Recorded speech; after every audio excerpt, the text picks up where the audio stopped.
Okay. Good afternoon, students. Welcome back. Audio और video मिल रही है ना आप लोगों को? Yes sir. Yes sir.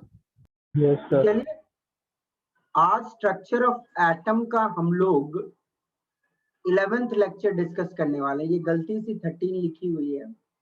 It is the 11th lecture. Okay बच्चों,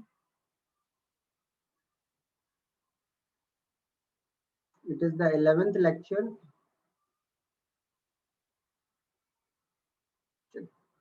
आज हम लोग स्ट्रक्चर ऑफ एटम का 11th लेक्चर डिस्कस करने वाले हैं। लेट्स मूव ऑन, आगे देखते हैं। देखो, लास्ट क्लास में हमारी ये डिस्कशन तो स्टार्ट हो चुकी थी कि एटम के मॉडर्न मॉडल को हम लोग क्या बोलते हैं, क्वांटम मैकेनिकल मॉडल। और आप लोगों को ये बात मालूम था कि न्यूटन के जो थ्योरीज थे वो इलेक्ट्रॉन के मोशन में काम नहीं कर रहे थे।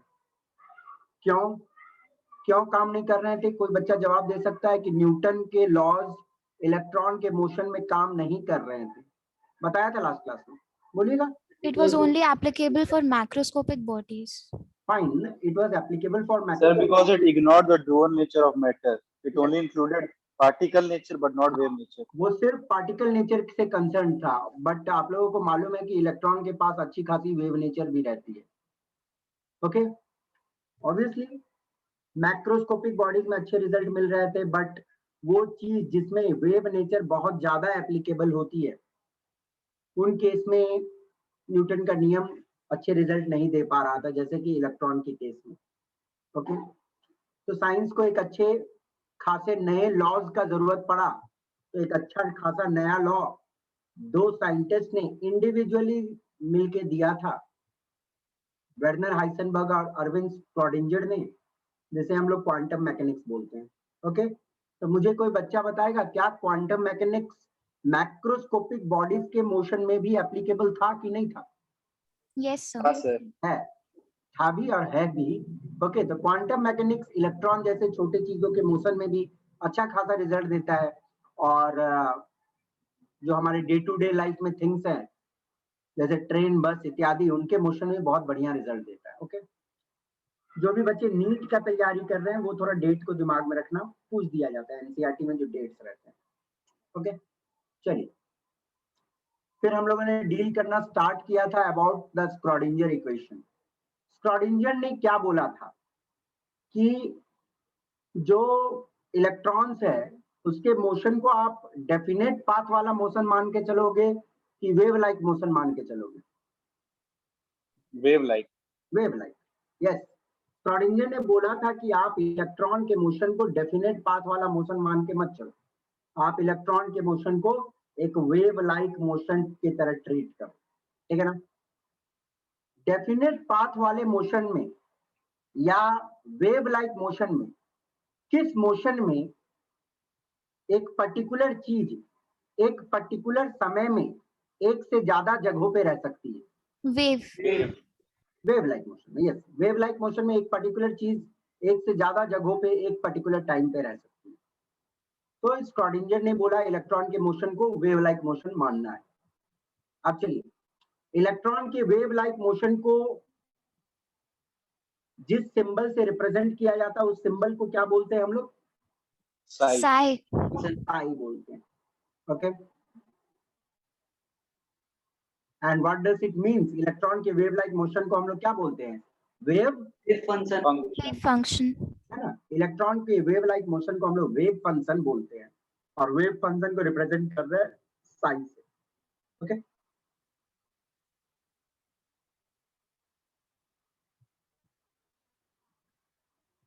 एक ऐसी सिस्टम जैसे कि एटम जिसका एनर्जी समय के साथ नहीं चेंज होता है, उसके लिए हम लोग एक स्क्रॉडिंजर इक्वेशन लिखते हैं जिसमें डिफरेंट डिफरेंट टर्म्स के मतलब कोई बता सकता है क्या? What does this means? Hamiltonian operator. Operator. Yes, this one is the Hamiltonian operator. Very good, very good. मतलब मेरे बच्चे पढ़ के आते हैं। गुड, इस तरह आप लोग रिवाइज करते रहोगे तो आप लोग सक्सेस गारंटीड है। ई का मतलब क्या होता है? Total energy of Total the energy of all subatomic particle. subatomic particles. Very good, very good, very good. Total energy, total energy सारे सब atomic particles. Okay, that include the potential plus kinetic energy. ठीक है ना? This is the wave equation for a electron in 3 dimension. मतलब Schrodinger के equation को हम लोग इस फॉर्म में लिख सकते हैं. ओके, तो इसको मैंने थोड़ा सा बोला था दिमाग में रखने को आप लोगों को, और इसके डिटेल्स में कुछ नहीं जाना है.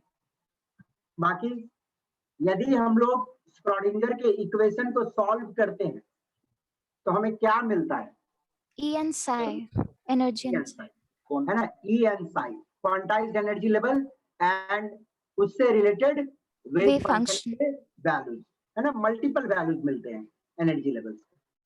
E1, E2, E3 dot dot dot dot dot dot बहुत सारे वैल्यूज मिलते हैं. ठीक है, और E1 से रिलेटेड अपना psi1, E2 से रिलेटेड अपनी psi2, E3 से रिलेटेड अपनी psi3. ठीक है ना?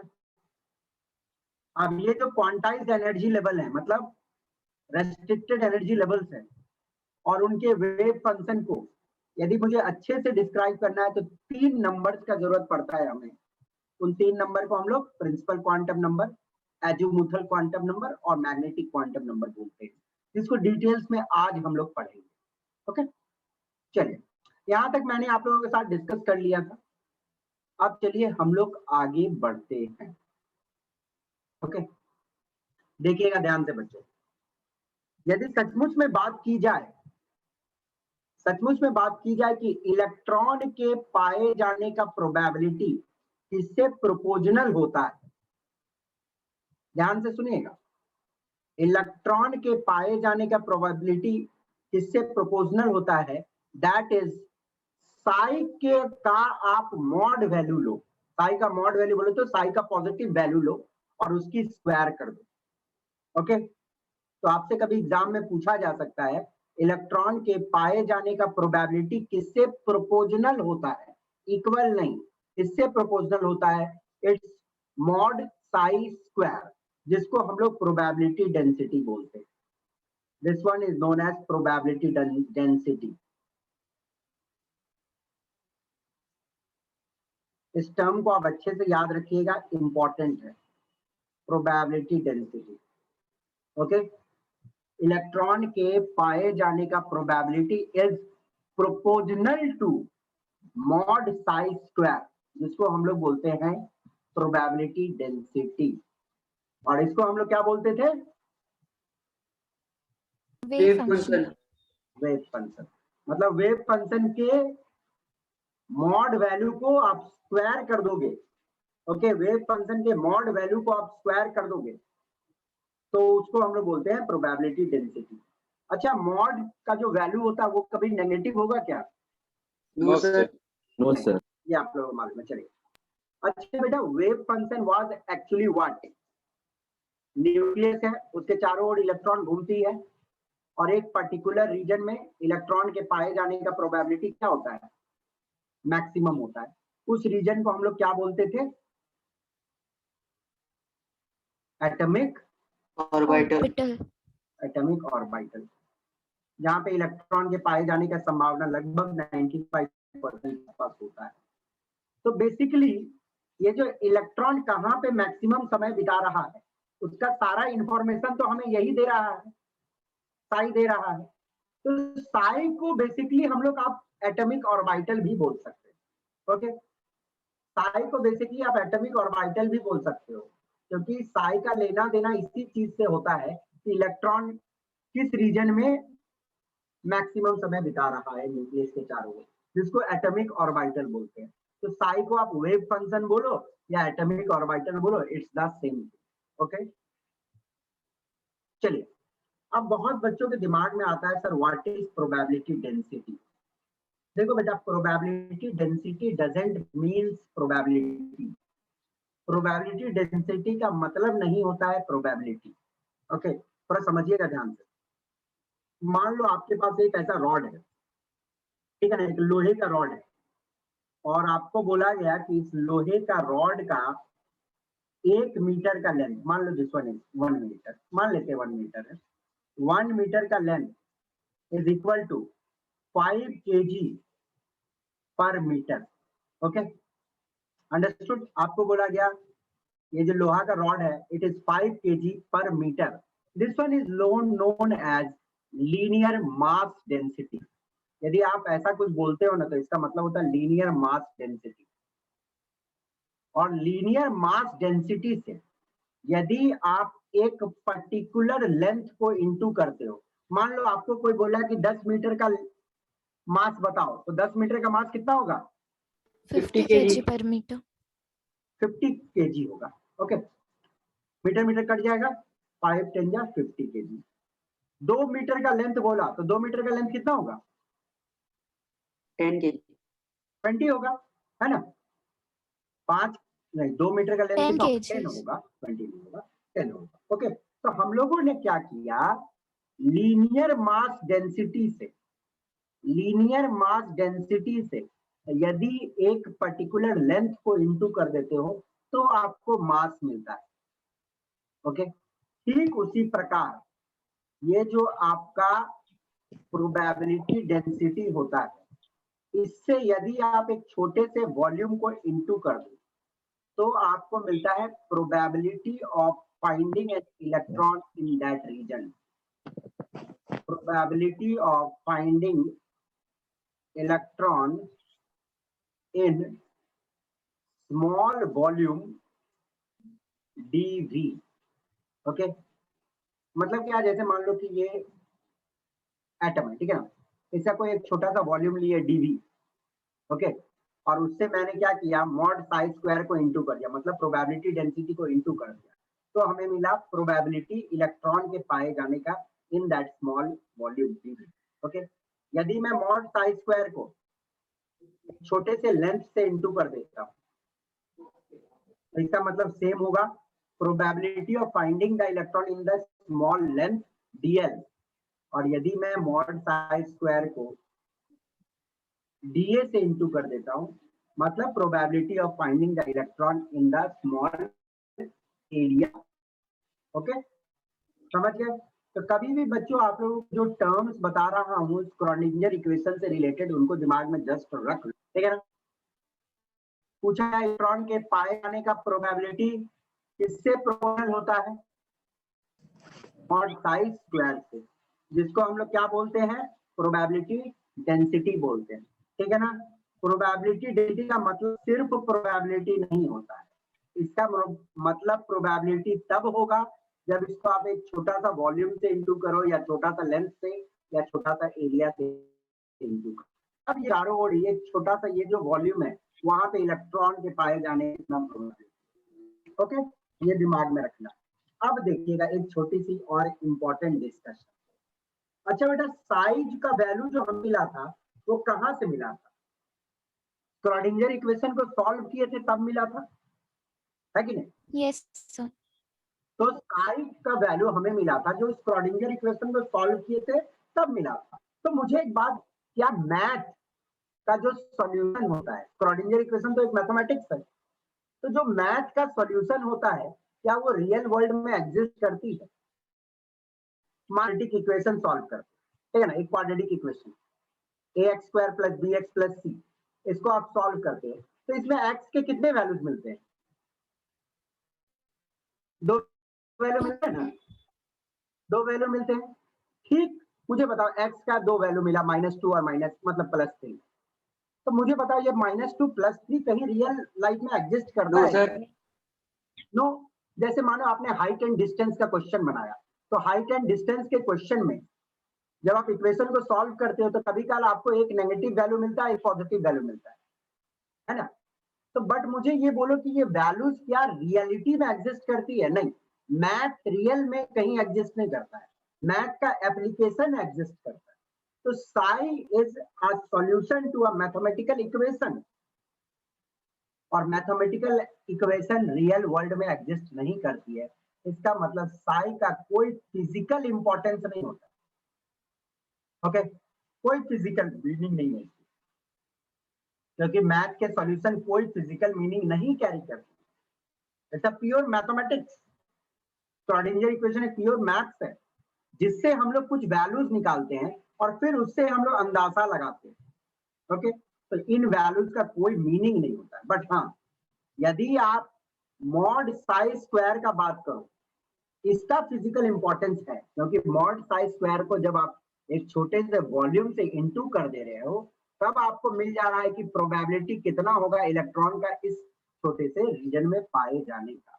तो मॉड साई स्क्वायर का फिजिकल मीनिंग होता है,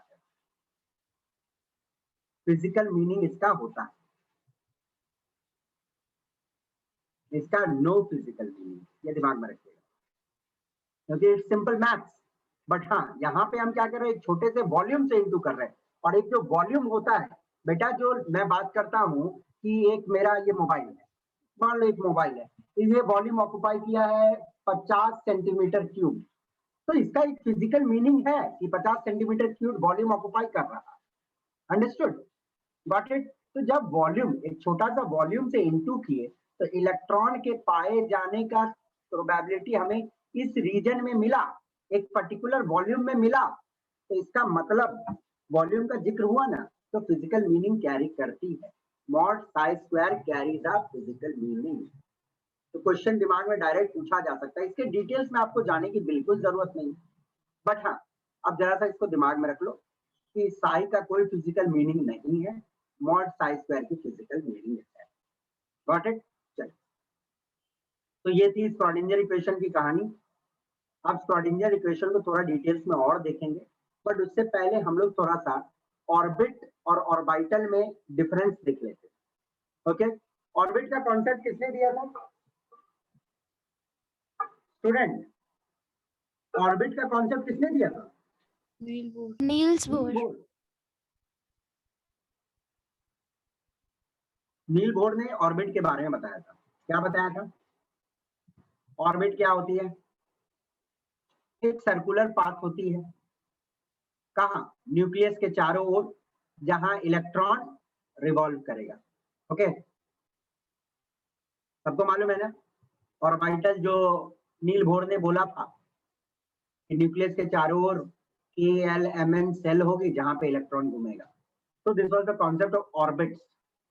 वहीं ऑर्बिटल का कॉन्सेप्ट क्या है? ऑर्बिटल एक 3 डायमेंशनल स्पेस है न्यूक्लियस के चारों ओर, जहां पे इलेक्ट्रॉन की पाए जाने की बात प्रोबेबिलिटी में होती है, और उस जगह में इलेक्ट्रॉन की मैक्सिमम प्रोबेबिलिटी होती है इलेक्ट्रॉन के पाए जाने का। This is orbital. ओके, अब नील बोर का जो कॉन्सेप्ट था, it was a planar motion, मतलब एक प्लेन में ही उसका लेना देना था। बोल दूं तो इसका ये 2 डायमेंशनल कॉन्सेप्ट, सिंपल सा समझ लो। नील बोर का concept was applicable in a 2 dimensional plane. क्यों? क्योंकि आपको याद है कि नील बोर ये जो सरकमफ्रेंस था, इस सरकमफ्रेंस को 2 पाई r लेके सॉल्विंग करता था, है ना? और 2 पाई r किसकी होती है? सर्कल की सरकमफ्रेंस होती है, और सर्कल तो एक 2 डायमेंशनल कॉन्सेप्ट होता है ना? Circle is in 2 dimension. Got it? हाँ, जब स्फीयर आ जाता है तब बात होती है 3 डायमेंशन। ओके, तो नील बोर का जो कॉन्सेप्ट था, it was a 2 dimensional concept, but हाँ हम लोग पढ़े हैं कि श्रोडिंगर ने 3 डायमेंशन में इक्वेशन दिया था, तो इसकी कॉन्सेप्ट जो है एक 3 डायमेंशनल कॉन्सेप्ट है। लेना देना तक का मतलब 2 डायमेंशनल कॉन्सेप्ट था, बट इनका कॉन्सेप्ट एक 3 डायमेंशनल कॉन्सेप्ट था। ओके, ऑर्बिट का शेप जो होता है वो सर्कुलर होता है या एलिप्टिकल होता है। एलिप्टिकल मतलब ये सर्कुलर ऐसा गोल रहेगा, एलिप्टिकल थोड़ा सा इस तरह रहता है। ओके, समझ गए? इतना भी नहीं, ऐसा थोड़ा सा टेढ़ा type. Okay, elliptical. Got it? तो ऑर्बिट का शेप सर्कुलर या एलिप्टिकल रहेगा, एलिप्स के जैसा। बट ऑर्बिटल्स के जो शेप होते हैं ना, वो अलग अलग होते हैं। ऑर्बिटल स्फेरिकल शेप की होती है, डम्बल शेप की होती है, डबल डम्बल शेप की होती है। आप लोग पढ़ोगे, आने वाले क्लास में आज ही पढ़ोगे कि एस सबसेल जो होती है वो स्फेरिकल होती है, ठीक है ना? पी सबसेल जो होती है वो डम्बल होती है, डम्बल कुछ इस तरह का शेप होता है डम्बल, और डी जो होती है वो डबल डम्बल होती है। आज पढ़ेंगे, डोंट वरी। अलग अलग ऑर्बिटल्स के अलग अलग शेप होते हैं, ठीक है ना? एस जो होता है वो स्फेरिकल होता है, ओके, स्फीयर के जैसा। अब देखिए, एक ऑर्बिट में मैक्सिमम नंबर ऑफ इलेक्ट्रॉन जो पाया जा सकता है वो 2n² है, ये आप सभी को मालूम है। एक ऑर्बिट में मैक्सिमम नंबर ऑफ इलेक्ट्रॉन जो पाया जा सकता है that is given by the 2n² formula. Okay, एक ऑर्बिट में इलेक्ट्रॉन जो पाया जाएगा 2n², आपको मालूम है ना। जैसे कि मैं फोर्थ सेल का बात करूंगा तो फोर्थ सेल में कितना इलेक्ट्रॉन, 2 × 4² तो कितनी हो जाएगी 32। ओके, थर्ड सेल में 3² 9, 9 × 18 इलेक्ट्रॉन, तो ये आपको मालूम है। बट हाँ, जब किसी एक ऑर्बिटल का जिक्र होगा, किसी एक ऑर्बिटल का जिक्र होगा तो उसमें सिर्फ 2 इलेक्ट्रॉन पाए जाते हैं। दिमाग में रखना, यदि मैं बोलूंगा कोई एक s ऑर्बिटल है तो उसमें सिर्फ 2 इलेक्ट्रॉन पाए जाएंगे। p ऑर्बिटल का बात करूंगा तो उसमें सिर्फ 2 ही इलेक्ट्रॉन पाए जाएंगे। कंफ्यूज मत कीजिएगा, this is the important concept. एक ऑर्बिट में कितना इलेक्ट्रॉन मिलेगा, दैट इज 2n², बट एक ऑर्बिटल में मात्र 2 इलेक्ट्रॉन से ज्यादा नहीं रह सकता है। Got it? चलिए, ऑर्बिट्स आर नॉन डायरेक्शनल। अब देखो बेटा, ऑर्बिट कैसा था, सर्कुलर था। अब एक सर्कुलर चीज का कोई डायरेक्शन होता है क्या? नहीं, ये तो गोल होता है, इसका कोई डायरेक्शन नहीं होता है। एक गोल चीज का क्या डायरेक्शन होता है? बिल्कुल नहीं। बट हाँ, ऑर्बिटल्स के डायरेक्शन होते हैं, सिर्फ एस ऑर्बिटल को छोड़ के। You have to keep in mind this one कि ऑर्बिटल्स जो होते हैं वो डायरेक्शनल होते हैं, एस ऑर्बिटल को छोड़ के। Got it? तो देखो, एस ऑर्बिटल भी तो ऐसा ही स्फेरिकल रहता है, इसलिए इसका कोई डायरेक्शन नहीं है। बट पी ऑर्बिटल कुछ इस तरह रहती है, तो देखो एक पर्टिकुलर डायरेक्शन में है ना। ओके, इसलिए पी ऑर्बिटल, डी ऑर्बिटल, इन सब के पर्टिकुलर डायरेक्शन होते हैं। ऑर्बिट का जो कॉन्सेप्ट था, नील बोर का कॉन्सेप्ट था, डी ब्रॉगली का प्रिंसिपल और हाइसेनबर्ग का प्रिंसिपल का अगेंस्ट था। Okay, Heisenberg principle and de Broglie principle, ये लिख लो। ऑर्बिट का कॉन्सेप्ट हाइसेनबर्ग और डी ब्रॉगली के प्रिंसिपल के अगेंस्ट था, बट ऑर्बिटल का कॉन्सेप्ट हाइसेनबर्ग के प्रिंसिपल को और डी ब्रॉगली को प्रिंसिपल को ओबे करता है। क्योंकि हम लोगों ने देखा ना, ये तो हाइसेनबर्ग ने बोला कि एग्जैक्टली इलेक्ट्रॉन का पोजीशन बताना गलत बात है, प्रोबेबिलिटी में बात किया जा सकता है। यस, ऑर्बिटल भी प्रोबेबिलिटी में बात करती है। तो बेटा ये सारे कुछ डिफरेंस है जो बहुत सिंपल है, इनको एक बार पढ़ लेना, क्योंकि मैं नहीं चाहता हूँ इसके डिटेल्स में पढ़ाऊँ और टाइम वेस्ट करूँ। ओके, क्योंकि ऑर्बिट फुल डिटेल्स में आप लोग पढ़ चुके हो, ऑर्बिटल्स बता चुका हूँ कि ऑर्बिटल्स वो रीजन होती है न्यूक्लियस के चारों ओर जहाँ पे इलेक्ट्रॉन के पाए जाने का प्रोबेबिलिटी मैक्सिमम होता है। बस सिंपल है, इनको एक बार पढ़ लेना बस। ओके, अब आ जाओ मेन कहानी। मेन कहानी आती है। ओके, इस सेक्शन से बहुत क्वेश्चन सेट होते हैं, बहुत क्वेश्चन सेट होते हैं। Got it students? ध्यान दीजिएगा, मैंने आपको बताया था कि 3 टाइप ऑफ क्वांटम नंबर्स जो क्वांटम मैकेनिक्स से आए, वो बहुत अच्छे से एनर्जी लेवल और उससे रिलेटेड जो साई है उसको डिस्क्राइब करता है। तो चलिए हम लोग देखते हैं। सबसे पहले पहला क्वांटम नंबर, ध्यान से, अब आराम से ध्यान दीजिएगा। पहला क्वांटम नंबर जिसको हम लोग बोलते हैं principal quantum number. Principal quantum number को प्रपोज किया था नील बोर ने। Okay, it was proposed by Niels Bohr. Niels Bohr ने प्रपोज किया था इसको। ओके, मतलब नील बोर के थ्योरी से भी कुछ चीजों को लिया गया। तो नील बोर ने क्या बोला था प्रिंसिपल क्वांटम नंबर के बारे में, ये आप सभी को मालूम है। पहले देख लो, दूसरा पॉइंट मैं आपको बताता हूँ। इसके इंट्रीगल वैल्यूज होते हैं। इंट्रीगल वैल्यूज मतलब इसके जो वैल्यूज होंगे, आइदर आपका n = 1 होगा, 2 होगा, 3 होगा, dot dot dot dot dot dot, जिसको हम लोग k shell, l shell, m dot dot dot dot ऐसे बोलते हैं। Got it? इसके कोई फ्रैक्शनल वैल्यूज नहीं होंगे, मतलब 1.5, 2.5 ऐसे नहीं होगा। प्रिंसिपल क्वांटम नंबर को डिनोट किया जाता है with the letter n। Okay, ये हमें क्या बताता है? n हमें बताता है साइज के बारे में और टोटल एनर्जी के बारे में। वेरी इंपॉर्टेंट, दिमाग में रखिएगा। n हमें बताता है साइज के बारे में और टोटल एनर्जी के बारे में। Got it? जैसे देखो, ये वाला पहला सेल है, तो n का वैल्यू मान लो 1 है। तो n का वैल्यू 1 है तो साइज छोटा है, और पहली सेल का एनर्जी भी छोटा होता है। आपको मालूम है, यदि पहले सेल में इलेक्ट्रॉन है तो एनर्जी उसकी कमी होगी, दूसरी सेल के सेल, ओके, यदि ये पर्टिकुलर डिस्टेंस दैट इज के सेल, तो वहां पे एनर्जी क्या होती है, थोड़ी ज्यादा होती है, साइज भी बड़ी होती है ना। This is K L, L shell आगे, के सेल नहीं, this is L shell, okay. अब वहीं मैं तीसरा सेल का बात करूं, एम सेल, तो यहाँ इसका साइज सबसे बड़ा है, इसकी एनर्जी भी सबसे बड़ी है। वैसे आप जैसे आगे बढ़ते रहोगे सेल का साइज बढ़ेगा, एनर्जी भी बढ़ेगी। तो दिमाग में रखना है higher n, okay, higher n, इसका मतलब क्या, greater size and energy, greater size and energy,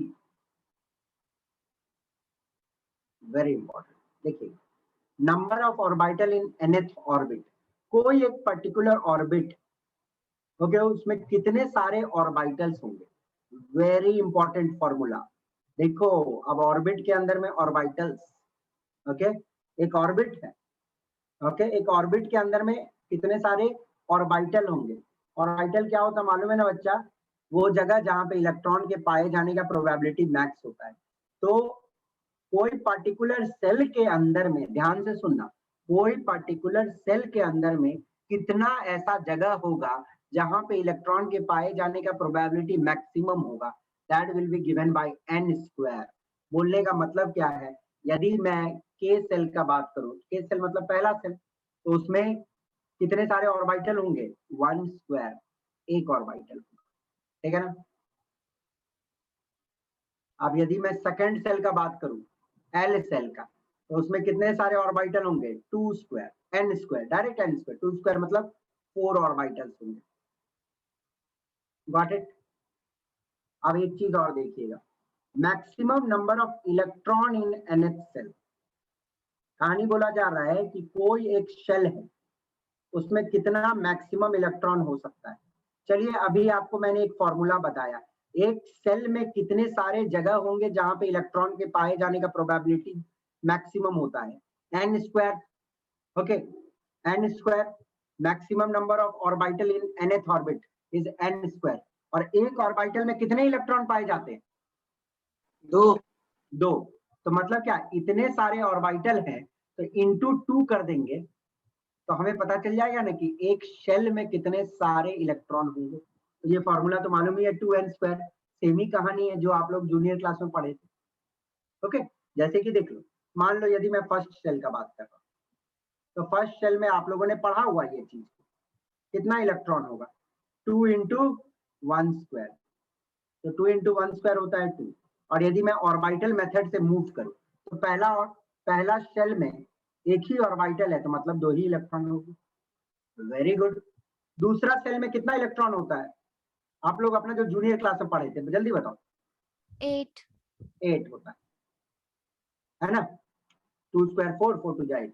और हमने ऑर्बिटल मेथड से देखे तो 4 ऑर्बिटल, तो एक ऑर्बिटल में 2 इलेक्ट्रॉन, तो 8 इलेक्ट्रॉन। ठीक उसी प्रकार तीसरा में 18 इलेक्ट्रॉन, ओके, अंडरस्टूड। तो this is the important concept, इसको मैं थोड़ा हाईलाइट कर लेता हूं क्योंकि ये बहुत जरूरी, इससे बहुत क्वेश्चन बनते हैं। एक ऑर्बिट के अंदर में, एक ऑर्बिट के अंदर में कितने ऑर्बिटल होंगे, दैट इज n स्क्वायर। और ये तो बनाने की जरूरत नहीं है कि एक सेल के अंदर में कितने इलेक्ट्रॉन होते हैं, 2n स्क्वायर। और ये फॉर्मूला कैसे आया ये भी आपको समझ आ गया होगा। n स्क्वायर यदि ऑर्बिटल्स हैं तो एक ऑर्बिटल में तो 2 इलेक्ट्रॉन, इंटू 2, बात खत्म। देखिएगा, ये जो ब्लैक लाइन में लिखा हुआ है, इस कॉन्सेप्ट में, ये जो नीचे में डार्क ब्लैक में लिखा हुआ है, इस कॉन्सेप्ट पे जी मेंस, जी एडवांस 2014 में क्वेश्चन सेट हुआ, ओके, इसको थोड़ा याद रखिएगा।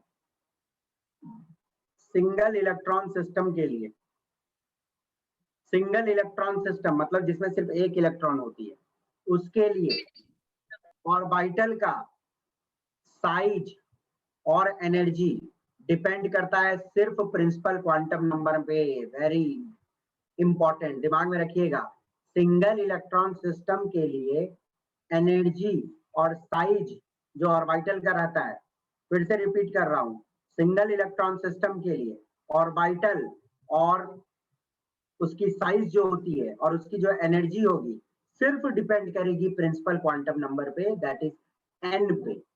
बाकी मल्टी इलेक्ट्रॉन सिस्टम के और कोई क्वांटम नंबर्स पे भी डिपेंड करते हैं, ये आपको दिमाग में रखना है। बट सिंगल इलेक्ट्रॉन सिस्टम के लिए ऑर्बिटल का एनर्जी और साइज सिर्फ प्रिंसिपल क्वांटम नंबर पे डिपेंड करता है। दूसरा आते हैं हम लोग azimuthal quantum number. Okay, azimuthal quantum number को डिनोट किया जाता है विथ द लेटर, एक minute, with the letter L. इसको डिनोट किया जाता है with the letter L. Okay, principal quantum number को डिनोट किया जाता है with the letter L. Principal N. Principal quantum number को एन से, एजीमुथल क्वांटम नंबर को एल से। ओके, एजीमुथल क्वांटम नंबर को कभी काल सब्सिडियरी क्वांटम नंबर भी बोला जाता है। It is also known as subsidiary quantum number. Okay, और it was proposed by Sommerfeld. इसको कौन प्रपोज किया था? The scientist Sommerfeld.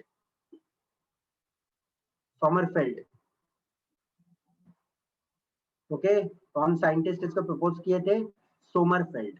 ठीक है ना, ये दिमाग में रखिएगा। किस अक्षर से डिनोट करते हैं? एल से, and it was proposed by Sommerfeld. Okay, अब चलिए एजीमुथल क्वांटम नंबर का कॉन्सेप्ट को समझने से पहले एक छोटा सा इमेज देखो। आप देखो, एक बिल्डिंग है, ठीक है ना। आप बिल्डिंग के अंदर में क्या होते हैं? फ्लोर्स होते हैं ना, मतलब बड़ी सी एक बिल्डिंग है तो फ्लोर होती है, first floor, second floor, third floor, ऐसे फ्लोर होते हैं। तो बिल्डिंग के अंदर में होता है फ्लोर्स। ओके, फ्लोर्स के अंदर में क्या होते हैं? अलग अलग अपार्टमेंट होते हैं, अलग अलग फ्लैट्स होते हैं, है ना, अलग अलग फ्लैट्स होते हैं। और एक पर्टिकुलर फ्लैट के अंदर में क्या रहता है? रूम्स। रूम रहता है। और रूम में कौन रहता है? सर फर्नीचर और हम आदमी लोग रहते हैं, ठीक है ना। फर्नीचर रहता है, ठीक है, मेन आदमी ही के लिए रूम बनता है, तो पीपल्स sir. रहते हैं, ठीक है ना। अब ध्यान से देखिएगा बेटा, इसी कॉन्सेप्ट पे एक एटम को समझे। ओके, इस बिल्डिंग को मान लो एटम, ठीक है ना। एटम के अंदर में होता है शेल, जिसको हम लोग ऑर्बिट बोलते हैं, ठीक है ना। और एटम के अंदर में होता है शेल, जिसको ऑर्बिट भी बोलते हैं। ऑर्बिट के अंदर में होता है सबशेल, और सबशेल के अंदर में होती है ऑर्बिटल। और ऑर्बिटल वो जगह है जहां पे इलेक्ट्रॉन पाए जाने का संभावना मैक्सिमम होता है। और एक ऑर्बिटल में कितने मैक्सिमम रह सकते हैं आदमी? 2. मतलब आदमी नहीं, मतलब सॉरी, इलेक्ट्रॉन्स। एक ऑर्बिटल में 2 इलेक्ट्रॉन रह सकते हैं। तो आप देखो, एटम को थोड़ा सा विजुअलाइज करो बेटा दिमाग में। एटम के अंदर में ऑर्बिट है, ओके, शेल है, शेल के अंदर में क्या है? सबशेल है। सबशेल के अंदर में एक ऐसी जगह है जिसको हम ऑर्बिटल बोल रहे हैं, और जहां पे इलेक्ट्रॉन के पाए जाने का संभावना मैक्सिमम होता है। ओके, तो दिमाग में एक पिक्चर आई, एटम के अंदर में शेल, शेल के अंदर में सबशेल, सबशेल के अंदर में ऑर्बिटल, ऑर्बिटल के अंदर में इलेक्ट्रॉन। कितने इलेक्ट्रॉन? 2 इलेक्ट्रॉन। ओके, चलिए अब आ जाइए। एजीमुथल क्वांटम नंबर जो होता है, ओके, एजीमुथल क्वांटम नंबर, इसको हम लोग डिनोट करते हैं विद द अक्षर एल। अभी बता दिया आप लोगों को। ओके, अब इससे हमें क्या क्या इंफॉर्मेशन मिलती है बच्चों? जो आपने अभी देखा था प्रिंसिपल क्वांटम नंबर, उससे हमें क्या क्या इंफॉर्मेशन मिलता था, जल्दी बताओगे? Sir, size and total energy. Energy and size, Size. Energy and size, ठीक है। और इससे हमें इंफॉर्मेशन मिलता है कि एक शेल के अंदर में, बोलने का मतलब एक ऑर्बिट के अंदर में कितना सारा सबसेल्स होगा। ओके, ध्यान से सुनिएगा मेरी बात को। डायरेक्ट क्वेश्चन आता है, एजीमुथल क्वांटम नंबर क्या क्या इंफॉर्मेशन देता है? एजीमुथल क्वांटम नंबर इंफॉर्मेशन देता है कि एक शेल के अंदर में कितने सारे सबसेल्स होंगे, और उन सबसेल के अंदर में जो ऑर्बिटल्स होंगे उसका क्या शेप होगा। समझ गए बात को? एजीमुथल क्वांटम नंबर हमें क्या क्या इंफॉर्मेशन देता है? एक शेल के अंदर में कितने सारे सब शेल होंगे और उस सब शेल के अंदर में जो ऑर्बिटल्स हैं उनका शेप कैसा होगा। समझ गए बात को? चलिए आगे बढ़ते हैं। एजुमेथल क्वांटम नंबर, देखो ये सारे क्वांटम मैकेनिक्स से आए हैं, तो क्वांटम मैकेनिक्स तो एक मैथ्स ही है जिसमें मैथ्स में कुछ वैल्यूज होता है और उस वैल्यूज से हम लोग कुछ समझने का कोशिश करेंगे। ध्यान से देखिएगा, एजुमेथल क्वांटम नंबर का जो वैल्यू होता है बच्चों, वो 0 to n-1 तक होता है। कहां से कहां तक? 0 to n-1 तक। आप देख लीजिए एक पल के लिए, मान लो n का वैल्यू हो गया 1, n का वैल्यू हो गया 1, तो l का वैल्यू क्या क्या होगा जल्दी बताना? 1 minus 1, 0 to 0, 0 to 0 मतलब 0, तो l का एक ही वैल्यू होगा, दैट इज 0। ओके, n में हम मानो सेकंड सेल ले लिए, तो l का कितना वैल्यूज आएगा वो बताना? 0 to 1. 0 to 2 minus 1, 0 to 1 मतलब 0 और 1। ओके, n का वैल्यू 3 है, तो l का वैल्यू क्या क्या आएगा? 0 0 1 1 2. 0 1 2, ठीक है ना? n का वैल्यू 4 है, l में कितने वैल्यूज आ रहे हैं? 0 1 2 3. बच्चों दिमाग में एक चीज रखिएगा, l के जितने वैल्यूज आते हैं उतने सारे सब शेल होते हैं एक शेल के अंदर में।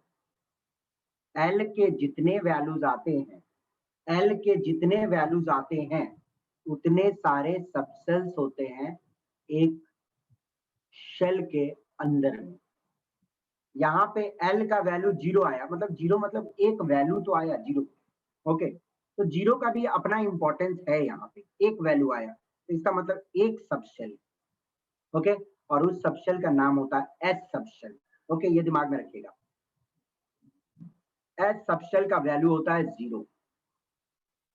ओके, एल सब शेल के अंदर में कितने, सॉरी सेकेंड शेल के अंदर में एल का कितना वैल्यू आ रहा है? 2। ओके, 2 वैल्यूज आ रहे हैं, तो 2 सब शेल होंगे सेकेंड सेल के अंदर में। देखो एस का मतलब तो 0 होता है और 1 का मतलब होता है पी सब शेल। ओके, तो दिमाग में रखिएगा, पहला सेल के अंदर में सिर्फ एक ही सब शेल होता है जिसको एस सब शेल बोलते हैं, ठीक है ना? दूसरा सेल के अंदर में 2 सब शेल होगा, 0 वाला मतलब एक एस सब शेल भी है और पी सब शेल भी है। ओके, छोटा अक्षर में लिखते हैं सब। देखिए यहाँ पे 3 वैल्यूज आ रहे हैं, तो एस सब शेल तो है ही, 0 का मतलब एस, 1 का मतलब पी सब शेल तो है ही, 2 का मतलब होता है डी सब शेल। तो थर्ड सेल के अंदर में 3 सब शेल है, S P D. Okay, N का वैल्यू 4 है, तो एल के भी 4 वैल्यूज आए, तो 4 सब शेल है, एस पी डी, और 3 का मतलब होता है एफ। एफ का मतलब होता है 3। ओके स्टूडेंट्स, ये आप लोगों को दिमाग में रखनी है, वेरी इंपॉर्टेंट। ओके, सुन लो मेरी बात को, फिर से मैं रिपीट कर रहा हूं।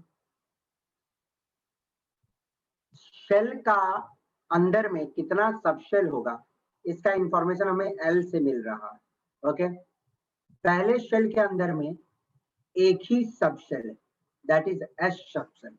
दूसरा सेल के अंदर में 2 subshell, that is S और पी। तीसरा सेल के अंदर में 3 सब शेल है, एस पी डी। चौथा सेल के अंदर में 4 सब शेल है, एस पी डी एफ। सबके वैल्यूज याद रखना आपको, एस का मतलब होता है 0, पी का मतलब 1, डी का मतलब 2, एफ का मतलब 3, ठीक है ना? ये दिमाग में रखिएगा, वेरी इंपॉर्टेंट। ओके, ये मिस्टेक आप नहीं कर सकते हो। अब नेक्स्ट कहानी पे आते हैं, उससे पहले एक छोटा सा इंफॉर्मेशन और दे देता हूं मैं आपको। शेल का जो नंबर होता है, मतलब शेल नंबर 1 है तो एक ही सब शेल, शेल नंबर 2 है तो मतलब 2 सबसेल, सेल नंबर 3 है 3 सबसेल, सेल नंबर 4 है तो 4 सबसेल। तो n का वैल्यू जितना होता है, मतलब सेल नंबर जितना वैल्यू होता है उतना ही अंदर में सबसेल रहता है। चलिए ये भी एक दिमाग में रखिएगा। और ये इंपॉर्टेंट इंफॉर्मेशन, L का वैल्यू कैसे निकालते हैं, it is from 0 to n-1। Okay, ये दिमाग में रखिएगा, इंपॉर्टेंट इंफॉर्मेशन। चलिए अब यहाँ से एक आइडिया थोड़ा आपका और क्लियर हो जाएगा। देखो n1 था तो L का एक ही वैल्यू आया था 0। ओके, 0 to n-1 से हम लोगों ने कैलकुलेट किया था। ओके, L का वैल्यू एक ही वैल्यू आया, तो उसके अंदर में एक ही सबसेल जिसका नाम होगा 1s। देखो नाम, अब सबसेल के हम लोग नाम भी बता दे रहे हैं, डेजिग्नेशन। डेजिग्नेशन मतलब किस नाम से हम लोग पुकारते हैं। Got it, understood. देखो पहला सेल के अंदर में एक ही सबसेल है जो 0 वैल्यू से बता रहे हैं, जिसको दैट इज नाम उसका क्या बोलेंगे, 1s सबसेल। दूसरा सेल के अंदर में 2 सबसेल है, s और p, जिनका नाम क्या हो गया, 2s और 2p। अंडरस्टूड। तीसरा सेल के अंदर में 3 सबसेल है, नाम क्या हो गया, 3s, 3p, 3d। चौथे सेल के अंदर में 4 सबसेल है, उनका नाम क्या हो गया, 4s, 4p, 4d, 4f। दिमाग में रहेगा, क्लियर। चलिए अब देखना है आप लोगों को, एक चीज और मैंने आप लोगों को बताया कि L के वैल्यूज से हमें 2 चीज पता चलती है। क्या क्या पता चलती है, जल्दी बताना। पहला चीज क्या पता चला था, Number of subshells. Yes, number of subshells. दूसरा चीज क्या पता चला था, Shape of orbitals. Very good बेटा, very good, good memory. Okay, shape of orbitals. चलिए शेप ऑफ ऑर्बिटल्स कैसे पता चलेंगे, आप सभी को मालूम है ये बात। शेल के अंदर में सबशेल, सबशेल के अंदर में ऑर्बिटल, और ऑर्बिटल क्या होती है, वो एक जगह जहां पे 2 इलेक्ट्रॉन घूमते रहते हैं, है ना, अंडरस्टूड। और वो रीजन जहां पे ये 2 इलेक्ट्रॉन घूम रहे हैं, तो वो कैसा शेप का बनता है। ओके, ध्यान से देखिएगा। तो S मतलब 0 था, ठीक है ना, तो S सबशेल का जो शेप होता है बेटा स्फेरिकल होता है। तो मतलब S सबशेल में ये वाला मान लो न्यूक्लियस है, ठीक है ना, ये वाला मान लिए, सॉरी, ये वाला मान लिए न्यूक्लियस है। तो ये S सबशेल के अंदर में जो S ऑर्बिटल है, ध्यान से देखिएगा, S सबशेल के अंदर में जो S ऑर्बिटल है उसके अंदर में 2 ही इलेक्ट्रॉन होगा, और वो 2 इलेक्ट्रॉन, मानो ये 2 इलेक्ट्रॉन है, और यही 2 इलेक्ट्रॉन आप घूम रहे हैं, ऐसे ऐसे ऐसे ऐसे ऐसे घूम रहे हैं, 2 ही इलेक्ट्रॉन है घूम रहे हैं। तो ये जो घूम रहा है जिस पैटर्न में, उस पैटर्न से हम लोग एक शेप बनाते हैं। ऐसा कोई फिक्स नहीं होता, ऐसा कोई बाउंड्री नहीं होता है, हम लोग पैटर्न को देख के एक शेप बनाते हैं कि जो इलेक्ट्रॉन जो घूम रहा है ना, एक स्फेरिकल शेप में घूम रहा है। 1-2 बार इलेक्ट्रॉन बाहर भी निकल जाता होगा, तो इट डजेंट मैटर, हम लोग उसको इग्नोर कर देते हैं। इलेक्ट्रॉन मैक्सिमम टाइम जहां बिताता है उसी को हम लोग शेप ऑफ ऑर्बिटल मानते हैं। Understood, got it. तो S सबशेल के अंदर में जो ऑर्बिटल रहता है उसका शेप होता है spherical. Okay, got it. P subshell के अंदर में जो ऑर्बिटल्स रहता है उसका शेप होता है डम्बेल। आपने देखा होगा स्कूल में जो हम लोग का कोई स्पोर्ट्स डे होता है तो उसमें एक लकड़ी का ऐसा रहता है जिससे हम लोग ऐसे ऐसे खट खट खट खट कुछ करते हैं, एक्सरसाइज टाइप का, है ना, जिसको हम लोग डम्बेल बोलते हैं। तो P सबशेल के अंदर में जो ऑर्बिटल्स होते हैं उनमें इलेक्ट्रॉन जो घूमते हैं ऐसा डम्बल शेप में घूमते हैं। मान लो एक P ऑर्बिटल, एक ही P ऑर्बिटल ये वाला, तो इसमें 2 इलेक्ट्रॉन ही रह सकता है, तो वो 2 इलेक्ट्रॉन जो घूमते रहता है ना, ऐसे ऐसे घूमते रहता है। ओके, तो हमें एक रफ नॉलेज मिलता है कि P सबशेल के अंदर में जो ऑर्बिटल है वो कुछ ऐसा रहता है। ओके, ऐसे घूमते हैं। ओके, ऐसे ऐसे इलेक्ट्रॉन ऐसे ही शेप में घूमता रहता है। Got it. और ये ध्यान दीजिएगा इंपॉर्टेंट चीज,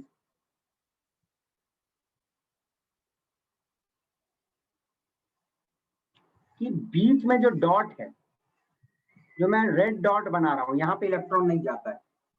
ओके, यहाँ पे इलेक्ट्रॉन नहीं जाएगा क्योंकि दिस इज न्यूक्लियस। ओके, ये न्यूक्लियस है, न्यूक्लियस के चारों ओर, दिस इज न्यूक्लियस, न्यूक्लियस में इलेक्ट्रॉन नहीं जा सकता, आप सभी को मालूम। Okay, got it. तो शेप कैसे हमें पता चलता है कि इलेक्ट्रॉन जो घूम रहा है उसको हम लोग ऑब्जर्व करते हैं और फिर बताते हैं कि कैसा शेप बनेगा। डी सबशेल के अंदर में जो ऑर्बिटल्स होते हैं उसका शेप होता है double dumbbell.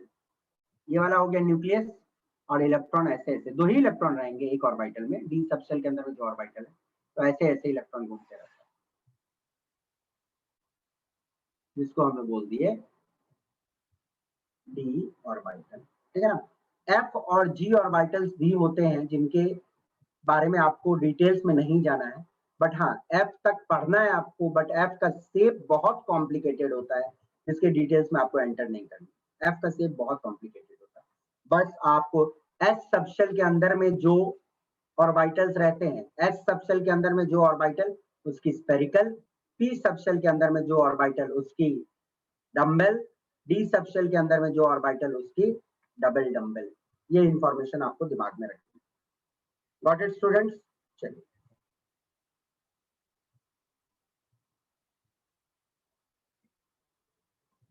there is one more concept that is known as orbital angular momentum.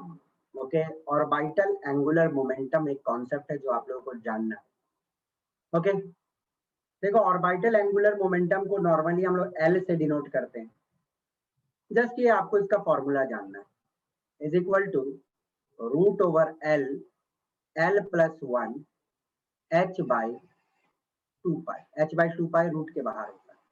Okay, तो आपसे क्वेश्चन पूछ लिया जाता है कि फॉर एस सबशेल, मान लीजिए एस सबशेल में कोई इलेक्ट्रॉन घूम रहा है, मतलब एस सबशेल के अंदर में जो ऑर्बिटल है उसमें इलेक्ट्रॉन घूम रहा है, तो वहां पे ऑर्बिटल एंगुलर मोमेंटम का वैल्यू क्या होगा एस सबशेल के लिए? क्या आप कैलकुलेट कर सकते हो? कौन बच्चा मुझे बता सकता है? 2 मिनट टाइम दे लो, और कौन मुझे बताता है, देखते हैं।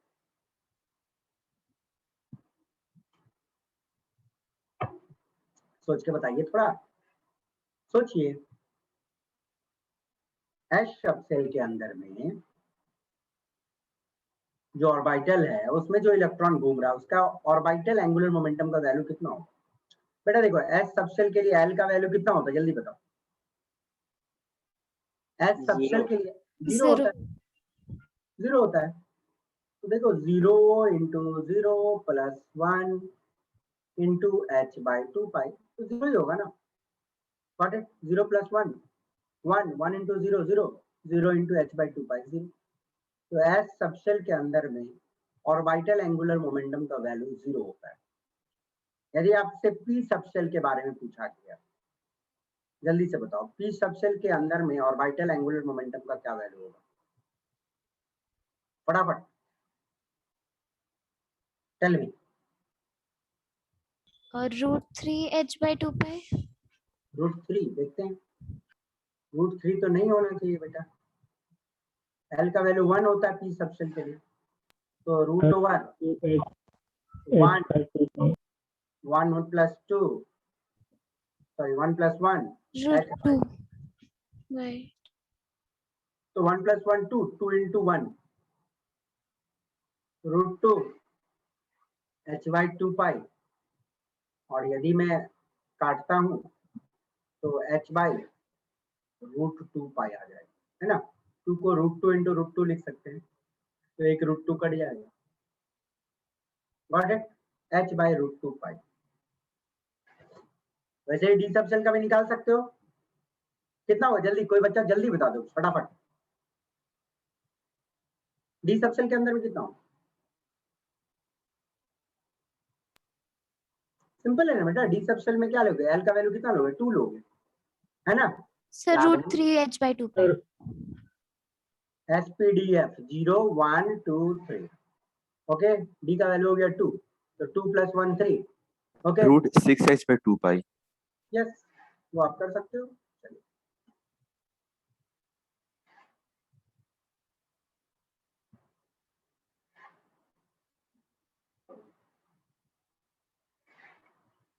We will come to the next quantum number that is known as magnetic quantum number.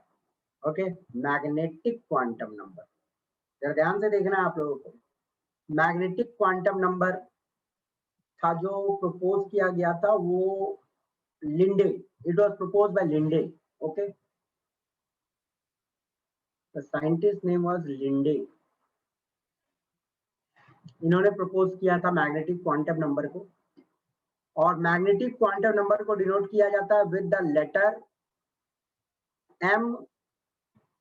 सिर्फ एम लिख दिया जाता है या नीचे में एल भी लिख देता है कभी कभी, ठीक है ना। आप कहीं आप ऐसे भी लिखे दिखोगे एम और सबस्क्रिप्ट में L, M L. Okay, got it. वैसे वेरी सिंपल में N is principal quantum number, L is कौन सा quantum number, azimuthal quantum number, M is magnetic quantum number, जिसको एम ऐसे एल भी लिख देते कभी, ठीक है। तो मैग्नेटिक क्वांटम नंबर हमें बताता है कि सबशेल जो है वो किस ओरिएंटेशन में रहेगा। ओके, किस ओरिएंटेशन में रहेगा, अंडरस्टूड। देखो, ओरिएंटेशन बोलने का मतलब क्या है मैं आपको समझाता हूं। पहले एक और स्टेटमेंट देख लो कि जो मैग्नेटिक क्वांटम नंबर का वैल्यूज होता है ना, वो -L से +L तक वेरी करता है। मैग्नेटिक क्वांटम नंबर का जो वैल्यू होता है वो -L से +L तक वेरी करता है। मान लेते हैं एक पल के लिए हम बात कर रहे हैं p सबशेल का। अब बच्चों, p सबशेल के अंदर में m का कितना वैल्यूज होगा ये हमें पता करना है। तो p के लिए l का वैल्यू कितना होता है? 0 1 2। p के लिए तो 1 होता है ना, s के लिए 0 होता है बेटा, s के लिए 0 होता है, ठीक है ना। p के लिए 1 होता है, ये दिमाग में रखो। ओके,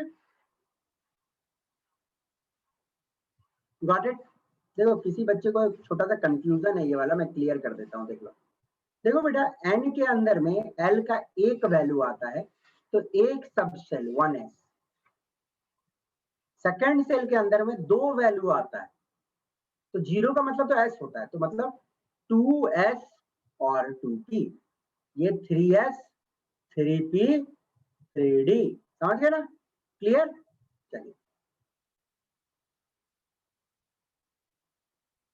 चलिए देखिए, तो जल्दी से मुझे बताना कि मैंने बोला m का वैल्यूज हो सकता है, can have values from -L to +L। That is very important. देखो, ये बहुत इंपॉर्टेंट टॉपिक है, इसे बहुत स्लोली मैं पढ़ाऊंगा, बहुत क्वेश्चन आते हैं। Can have value from -L to +L। Okay, तो m का वैल्यू क्या क्या होना चाहिए, जल्दी बताओ। -1 0 1।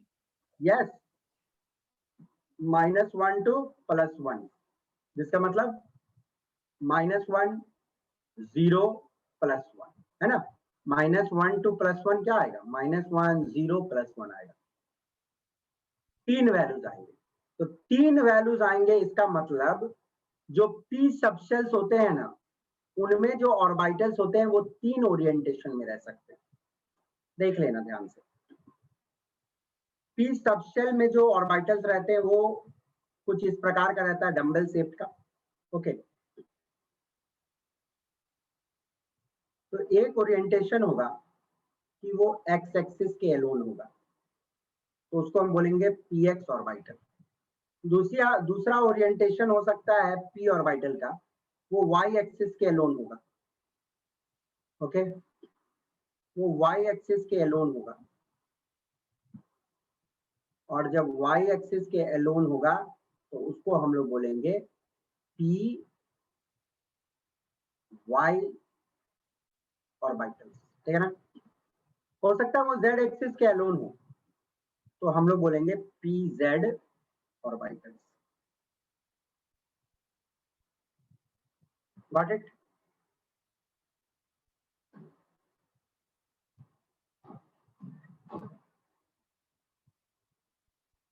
समझ गया स्टूडेंट्स, तो दिमाग में रखिएगा, जितने सारे ओरिएंटेशन मतलब जितने सारे l के वैल्यूज आएंगे ml के, उतने सारे ऑर्बिटल्स होंगे। समझिए बात को, L का वैल्यू 1 है, ओके, तो 1 मतलब -L2 plus L, -1 0 plus 1, 3 values आए, मतलब p सबशेल के अंदर में 3 ऑर्बिटल्स, और ये ऑर्बिटल्स क्या ओरिएंटेशन बता रहे हैं कि स्पेस में किस तरह ओरिएंटेड है। Got it? चलो कोई बच्चा मुझे जरा सा, चलो मैं एक चेक ले लेता हूँ आप लोगों का भी मेमोरी का, फटाफट मुझे बताइएगा, फटाफट, कि चलिए मैं लेता हूं डी सबशेल लेता हूं, जल्दी से मुझे बताना डी सबशेल के लिए एल का वैल्यू क्या होता है? 2. 2 होता है, 2 होता है। देखो बच्चों प्लीज डोंट कंफ्यूज, आप लोग पीडीएफ फाइल याद रखो, पीडीएफ फाइल होता है ना वो याद रखो। तो पी का मतलब 1, डी का मतलब 2, एफ का मतलब 3 होता है। एस को ऐसे 0 ही रहने दो, ठीक है ना, पीडीएफ 1 2 3, एस का मतलब 0। देखिए तो डी सबशेल में एल का मतलब हो गया 2। अब मुझे एक बात बताना, इसके लिए एम का वैल्यू क्या क्या आएगा? -2 to +2. -2 to +2. कितने सारे वैल्यूज होंगे? 4. 5 वैल्यूज होंगे। 5. -5 इंक्लूडिंग 0। हाँ, जीरो भी एक, जीरो का सिग्निफिकेंस है भैया, ठीक है ना, जीरो का सिग्निफिकेंस है। -2 -1 0 1 2, जीरो भी एक ओरिएंटेशन बताएगा, ठीक है, 0 1 2, 5 वैल्यूज आ गया। तो मतलब डी सबशेल के अंदर में 5 ऑर्बिटल्स, ओके, जिनके नाम क्या क्या होंगे सुन लो, ये नाम होंगे उसके DXY, DYZ, आराम है, नाम याद रखना बहुत आसान है। XYZ होता है ना, 3 प्लेन होती है ना, X axis, Y axis, Z axis, okay, 3 axis होती है, तो डिफरेंट डिफरेंट प्लेन बना लो, XY YZ XZ, समझ गए? DXY DYZ DXZ, DX² -Y², DZ², ठीक है ना? कितने हो गए? 1 2 3 4 5। गॉट इट बच्चों? तो आप लोगों को समझ आ गई, जो L की जितनी वैल्यू होगी उससे आपको M का वैल्यू निकाल लेना, मतलब मैग्नेटिक क्वांटम नंबर का वैल्यू निकाल लेना, सिंपल, -L2 प्लस L, ठीक है ना, निकल जाएगा 5 वैल्यूज। डी तक के नाम जानने हैं, पी का नाम तो पता चल गया ना, PX PY PZ, okay, understood? चलिए, तो ये आइडिया आपको क्लियर रखना है। अब देखिएगा, एक सिंपल सा और फॉर्मूला से आप लोग काम चला सकते हो, देखिएगा वो फॉर्मूला, देखो टोटल कितने सारे ऑर्बिटल्स होंगे, ओके, उसके लिए एक और छोटा सा फॉर्मूला आप चाहो तो दिमाग में रख लो, दैट इज 2L + 1। इससे डायरेक्टली आपको पता चल जाएगा कि एक सबशेल के अंदर में कितना ऑर्बिटल होगा। जैसे वेरी सिंपल, जैसे मान लो L का वैल्यू मैंने लिखा 0, ओके, तो इसके अंदर में कितने सारे ऑर्बिटल हैं यदि हम लोग को पता करना है, तो 2 × 0 + 1 कितना आया? 1, एक ही वैल्यू आ रही है ना, तो मतलब क्या है, L = 0 मतलब S सबशेल है ना, S सबशेल, तो S सबशेल के अंदर में सिर्फ एक वैल्यू आई, तो मतलब एक ही ऑर्बिटल है S शेल के अंदर। Got it? अब मानो L = 1 लिखा मैं, तो देखते हैं इस फॉर्मूला से, 2 × 1 + 1 कितना आया? 2 1 जा 2 + 1 3, 3 वैल्यू आया। L मतलब 1 मतलब P सबशेल, ओके, तो P सबशेल में 3 वैल्यूज आ रहे हैं, तो 3 वैल्यूज मतलब 3 ऑर्बिटल्स। Got it? तो ये भी एक फॉर्मूला आप यूज कर सकते हो कि एक सबशेल के अंदर में कितने ऑर्बिटल्स रहेंगे, ये डायरेक्ट फॉर्मूला से भी काम चल सकता है, नहीं तो इससे तो आराम से चलता है, -L2 + L, जैसे 1 है तो -1 0 + 1, इससे ही पता चल जाता है। तो ये दोनों फॉर्मूला का आप यूज कर सकते हो ये पता करने के लिए कि एक सबशेल के अंदर में कितने सारे ऑर्बिटल्स। ओके, जैसे देख लीजिए एक कहानी यहाँ पे। ओके, ये वाला जो समझाया गया है इसको मैं एक बेटर ढंग से आपको समझाता हूँ थोड़ा सा। रुक जाइए, इसको मैं थोड़े अच्छे तरीके से समझाता हूँ। देखना बच्चा, अच्छे से इसको समझो थोड़ा सा। मान लीजिए पल के लिए n है, यहाँ से आइडिया क्लियर हो जाएगी। n, ठीक है ना, थोड़ा ऊपर से लिखता हूँ, n, ठीक है, l, m, okay, number of orbitals.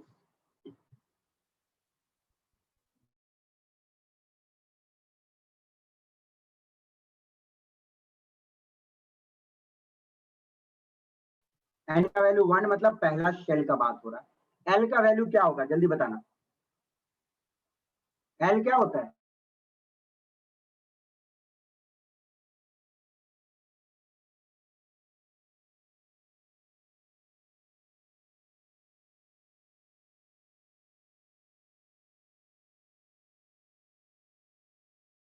l का वैल्यू 0 होता है तो मतलब कौन सा सबसेल का बात होता है? S.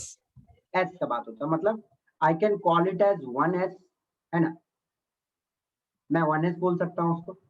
अब m का वैल्यू कहां से कहां रेंज करता है? -l to Plus L. +l, ठीक है ना। तो m के कितने वैल्यू आएंगे l के हिसाब से? -0 टू +0, मतलब एक ही वैल्यू आएगा, दैट इज 0। तो एक वैल्यू आया 0, तो ऑर्बिटल्स कितने सारे होंगे? एक, ठीक है ना। 0 को भी हम लोग मान के चलते हैं, 0 मतलब एक वैल्यू आया तो नंबर ऑफ ऑर्बिटल्स 1 आया, ठीक है ना। जिसमें कितने सारे इलेक्ट्रॉन रह सकते हैं? 2 इलेक्ट्रॉन। तो पहला सेल में एक ही सबशेल, ओके, और उस एक ही सबशेल के अंदर में एक ही ऑर्बिटल जिसमें 2 इलेक्ट्रॉन मात्र रह सकते हैं।